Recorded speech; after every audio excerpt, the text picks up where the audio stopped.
Hello, everyone. Welcome back to the Nothing But Touchdowns podcast. I'm your host, Alexander Rivas, joined by Matthew, Gabriel, and Ryan. Today, we'll be talking about the worst to first teams in the NFL. Now, Matthew, why don't you kick us off? Who do you believe will be the best team in the NFL when they were the worst last year? I think that the Panthers have a good shot at taking that title.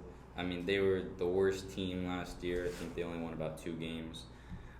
But I think the addition of Dave Canales and the other additions they made on their roster through through free agency or the draft, I think that will really help them this season. I'm not sure if they'll be super great, but I think they can definitely pull themselves out of last place in the division. Okay, going with Carolina, a gutsy move. How about you, Ryan? Who are you feeling? Yeah, I'd like to go with the Chicago Bears. Obviously not a great season last year. A lot of quarterback issues, but I feel like this Bears team, they play with a lot of grit, a lot of hustle, a lot of determination, and I think that they can really, give it their all next year. And they've had some new additions, and I think they're edging one spot closer to being a top force in their division or in the NFL. So I really think the Bears could turn this around. It may take a little while. But last season they put up fights against really good teams, and I really think the Bears could rebound from last year. All right, very good points there.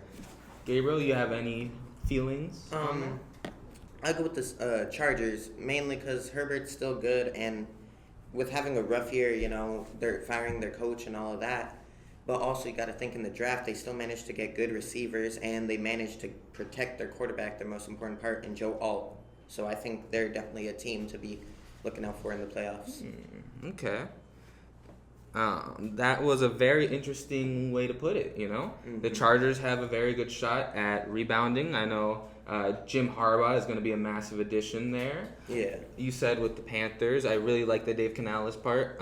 Dave Canales, great coach, helped with the Buccaneers and the Seahawks, the Bears with Caleb Williams. I really think Caleb Williams is going to be a great quarterback. And we'll have to see what happens there. It's very tough. Their division's getting better. Is there anything else you want to add to that in terms of your teams that you've chosen? Well, I think the Bears, they're in a really tough division. They have been for the past few years. They always probably will be. But I really think that, the Bears could definitely rebound off of last year. Alrighty, thank you there, Ryan. Is there any questions to be had? You there? Are you guys doing from the worst team in the division to the best team? No, we are specifically choosing teams who we believe will go from worst to best, yes. I'm still a little confused on the Panthers one. Besides the new coach, is there any other reasons, or is that it?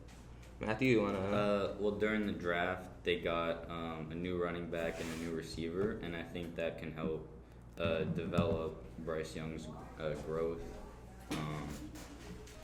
I think his rookie season was pretty bad, but I think this year will definitely be an improvement year. Alrighty, thank you, Matthew. And before we end this podcast, I'd like to mention our segment was brought to you by MLW. Catch the best wiffle ball action on the internet on their YouTube page, MLW Wiffle Ball, and all of their socials. Also, they have a summer of stadium tour heading to many major league and minor league baseball parks around the country. And look for play-by-plays call of the day after the first game of every series video posted on their YouTube. It'll be a lot of fun. Thank you. This was Nothing But Touchdowns Podcast, signing off.